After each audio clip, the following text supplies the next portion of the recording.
Hello and welcome to the third instalment of the Dyspraxia Awareness Week video series.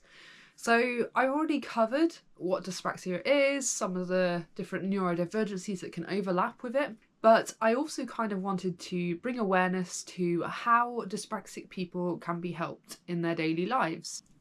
Society is of course geared towards neurotypical people, which is the majority of the population. Those are people without a neurodivergency, if you didn't know. And so as a result, dyspraxic people can sometimes need extra help with things in order to keep up with their neurotypical peers and to excel in things that they would otherwise be good at. If you are an educator or you've got employees, then probably this is the video for you, but also if you just know dyspraxic people, then this might be helpful, so keep watching, I guess. First of all, what I want to stress is the best advisors for how to help dyspraxic people are dyspraxic people themselves. They know their limitations, they know the ways that their dyspraxia individually affects them. I would not go in making assumptions on what they can or can't do. I just realised I've got my glasses on. But yes, I would not make assumptions as to what they can or can't do. I wouldn't just take over tasks because you think that you can do them better. That can be very infuriating for a dyspraxic person. And that also probably goes for many different people with many other different disabilities. So, for example, if you know someone with dyspraxia who is washing up and they might be using their hand in a way that's not exactly the way that you would do it, don't just come in and say, oh, that's not right, because probably they have their own way of doing it. Or if, they aren't doing a task that efficiently, then you can advise them, but don't force them to do it. So that is the main thing that I would stress. So I will start with how to help dyspraxic students in schools, and then after I will do a little bit on how to help dyspraxic people in the workplace with some interviews of dyspraxic workers themselves.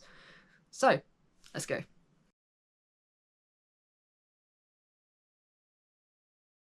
For physical coordination, one of the biggest problems in school are PE lessons. A lot of dyspraxic people have stated that PE lessons actually put them off exercise in the way that they would run. Often for a dyspraxic person, it's a very embarrassing experience because you can't keep up with other people. Perhaps you aren't very good at ball sports, you don't have the coordination to, or the spatial awareness to hit a ball, and as a result your team might lose because you're on it. So one main thing I would stress here is to listen to dyspraxic students. I wouldn't force them to do something that they don't want to do, or I'd give them like an alternative way of doing it. Maybe they play better with their friends, or people that won't judge them.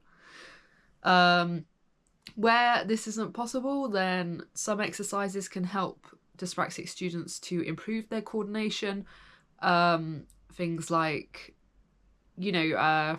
just throwing a ball at a wall and catching it can improve catching skills and things like that. Maybe you can give them other tasks that are more at their level.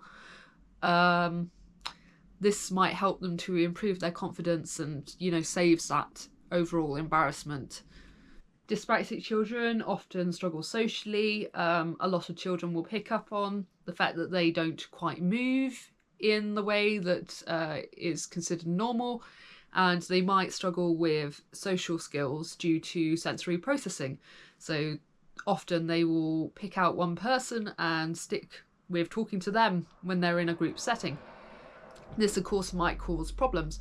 So you should just be aware that dyspraxic children often face bullying. And that should be something that should be noted and kept an eye on. Another problem that dyspraxic students sometimes encounter in schools is fine motor coordination. So this involves the coordination of their hands and, smaller parts of their body like their fingers.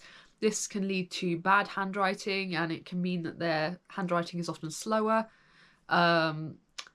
Also, they might have processing problems, which is where the information from their senses maybe isn't getting to their brain quite as quickly as other students, and as a result they might be slower. So sometimes things like a word processor, like a laptop during exams, or maybe a scribe or extra time can help with this, as if they're actually physically writing, it can help them to improve their handwriting so that it is at a readable level. And if they're using a word processor, then that means that they can type, and maybe they can also go a bit quicker, especially if they've learned to touch type. This doesn't put them at an advantage, it just allows them to be at the same level as their neurotypical peers. This means that their ideas can be expressed in the same way that their neurotypical peers would. So as a result, they'll have just as much of a chance of passing an exam as the neurotypical children in their class. Dyspraxic children might also need help with planning, so maybe if you go through a task with them and explain exactly what the task entails and how it can be separated into different bits, could be very, very helpful. A lot of the planning problems with dyspraxia are to do with decision making, so maybe just like assisting them with coming to a final decision on what they're doing can be really, really helpful. In regards to organisation, having a planner would help, and also maybe going through it with the child every day or at least once a week, maybe at the end of the week, to show them what they need to do for the week coming. This might help them to kind of get more into their mind that, you know, there should be a routine of checking your planner. Sometimes dyspraxic people aren't very good at building up a routine, but once they get into it, they can often do better organisationally. Of course, for some children this might be hard, especially if they're like going between homes. That's what I was doing at school, and I'd forget something at one parent's house and then it would just get chaotic. But yeah, making it so that, you know, they know that their planner should be brought with them at all times, making it so that, you know, they know that, you know, it should maybe always be in a place in their bag. That means that they're less likely to forget it, and they will have that tool with them at all times. So also just knowing that their teachers or people around them have the confidence in them that they can do things can go a long way. When you're dyspraxic, you'll often hear like that you're lazy, that how you'll never cope in life, that, you know, you're just so disorganized, and, you know, all this negative stuff. So just providing them with positive feedback when they do something well, and, you know, supporting them and being understanding when they struggle can go a very long way. There are many positives to dyspraxia, such as creativity. Dyspraxic people are often very hard-working. They are often very out-of-the-box thinkers. So if you manage to make it so that your workplace is an environment in which a dyspraxic person can thrive, then they might produce some very good high-quality work for you. Now, dyspraxic people can go on to have a wide range of careers. A lot of dyspraxic people have said that they do well in caring roles because they often have a lot of empathy for people with other conditions. I personally have been a media researcher, and I've also been a media and research assistant on an expedition following ospreys across West Africa. And I've also helped to plan an expedition to study marine biology. So, you know, we can do lots and lots of different things. Examples of reasonable adjustments include diaries and regular check-ins and, you know, frequent breaks so that dyspraxic people have time to process what's going on around them. When instructions are given, maybe chop them up into stages. This can make it more easily digestible by dyspraxic people. Maybe sending things in emails rather than giving them the message verbally can be very helpful, as often dyspraxic people struggle to process things that are said to them. Of course, not every dyspraxic person can do things that other dyspraxic people can do, but I don't necessarily believe that dyspraxia has to be a barrier to success. So I decided to interview some dyspraxic people on how they can be better supported in the workplace. And so that is what I have done. I decided that, you know, who better to ask what you need at work than dyspraxic people themselves. And so I've interviewed some dyspraxic people on their work and how employers have supported them. So, yeah, let's move on to that now. If I'm honest, the one thing I've noticed as well is that a lot of employers that I've worked for don't really know what dyspraxia is, and trying to explain it to them is quite a task on its own. I think, if I'm honest, it needs to be something that's taught more to employers and managers. If I'm honest, I feel like most of the time I've been in employment, a lot of people know other conditions like autism and ADHD, things like that. But when I've gone into employment and trying to explain my difficulties with dyspraxia, it's a lot more like, oh, I don't actually know what that is, and they're having to take time to research it. Whereas I think there should be, I don't know if they go through courses, but there should be courses on other types of disorders like dyspraxia, um, just like the conditions that typically aren't as researched. But my manager come up with a plan of a schedule, and I would follow a schedule each day with an hour's slot, just focusing on fixing something up or building something for the shows that are going to be running later. And I found that helped quite a lot, as typically I struggle with organisation and things like that. One job I had in particular, I had it while I was studying for my master's degree. I didn't really understand how to cash up, and the manager went through it with me and found a way to make it work for me. Obviously, she was like, "You're gonna have to get it. It is a third of your job," but they did work with me to get it. And we worked out that basically I just needed to be persistent. I needed to be shown a way I understood. After that happened, I understood it and I was fine. Whereas I've had other managers who don't care and don't particularly want to know. I've never really asked specifically for adjustments. I've never given a set list and said I need adjustments for this. But I make it no secret that I'm dyslexic, dyspraxic, and autistic. And some of them just don't want to work with it, even if you ask for small adjustments. Some companies, it's not that they're not giving them, or universities, for example, it's at it's flat rate. So you have this disability, you get this. You have that disability, you get that. And that's not really how it works. You need to ask the individual. But obviously, a lot of reasonable adjustments don't even really cost you. Like, if they want to sit in the corner, let them sit in the corner. If they want to start work at half an hour later, but will stay half an hour later, and it doesn't affect the business, let them do it. Like, if they need to, I don't know, walk around for 5 minutes every couple of hours or something, if they're getting their work done, let it. It's fine. Well, one thing that massively is a problem for disabled people is the hiring process in the first place. Obviously, I've applied for a lot of jobs because I've been looking since December. And a lot of the long form ones where you need to click in every single thing you've ever done in your lifetime is not disabled friendly. I'm now more in control of my dyspraxia than it's in control of me. But that probably wasn't always the way that it was sort of in the beginning of my career, I would say. I'm much more now confident in saying, I have this thing, but it isn't me. And I think, especially when you're in a workplace environment, it's very difficult to have the confidence to do that.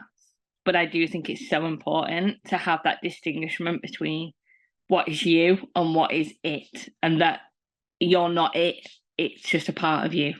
I was the national co-lead for the disability network for the entire bank.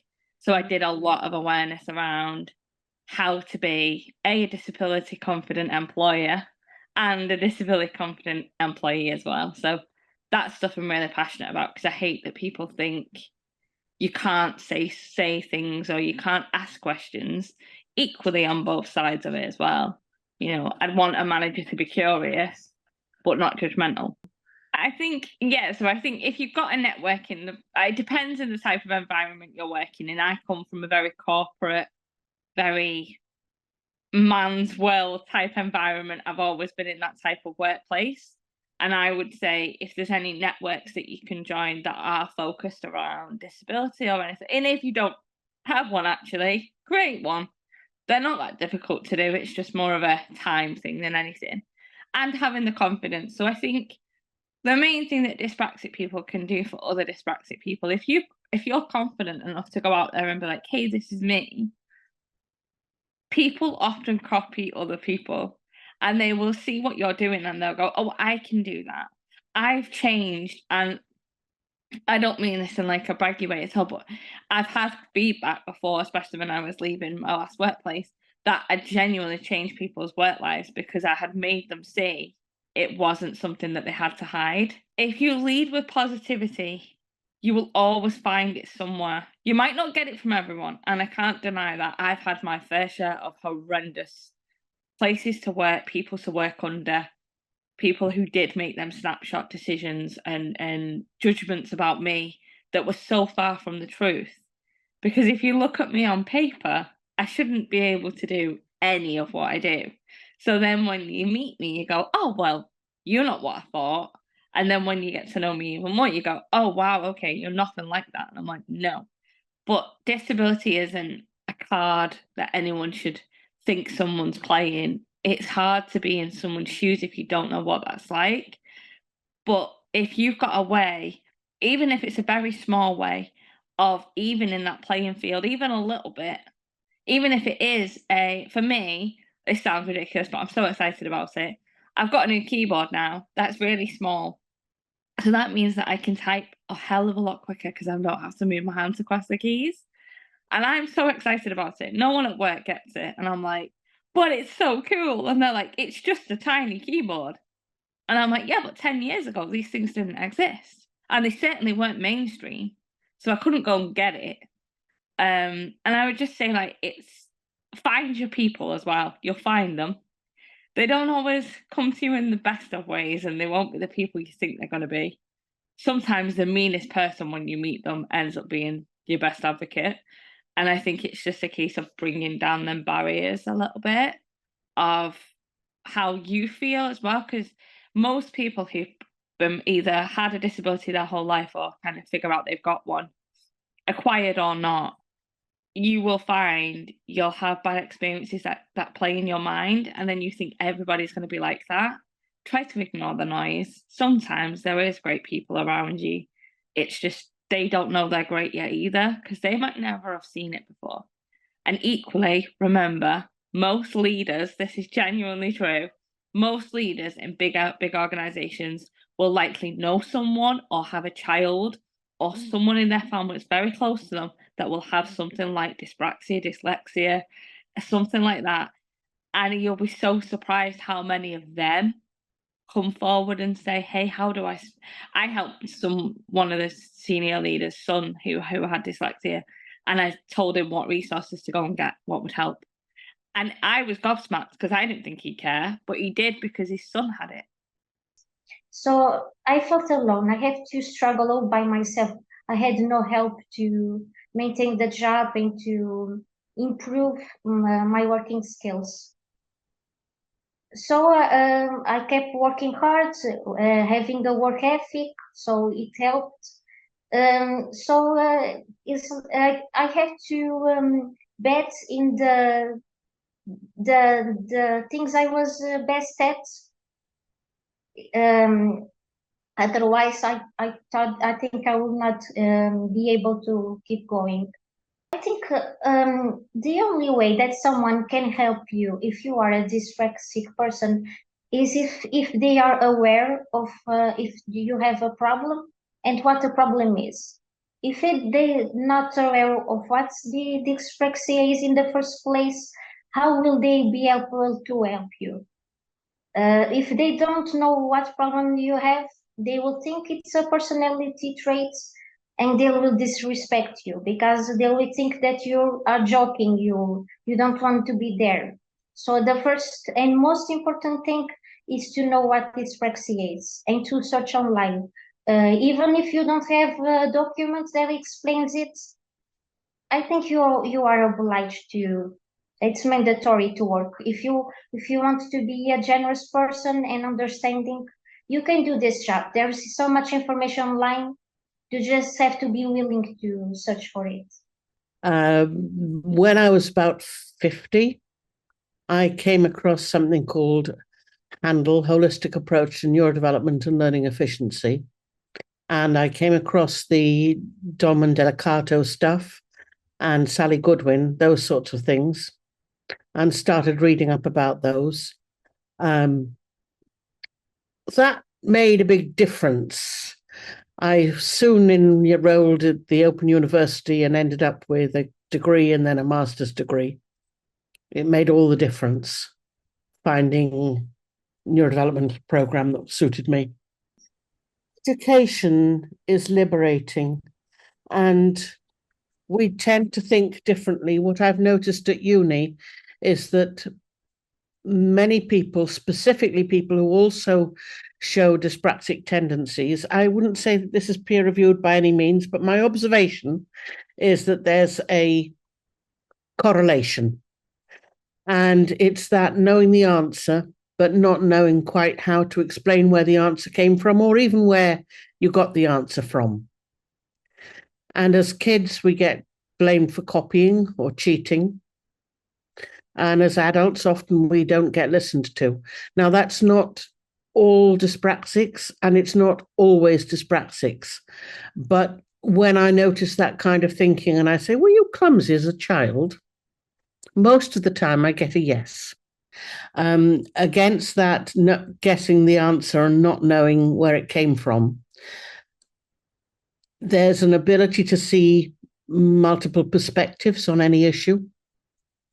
And I've seen that very clearly with my students, very clearly. And I remember one person, when they finally got to the point where they could read and read with enjoyment, saying, yeah, but it's like looking through a small hole in a piece of paper.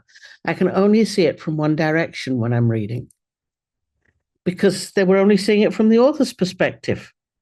Whereas in life, they were used to seeing it from every direction at once. Most of the labels overlap. So I'm dyslexic and dyspraxic, and it's only by looking at others that I begin to sort the two out, if that makes sense.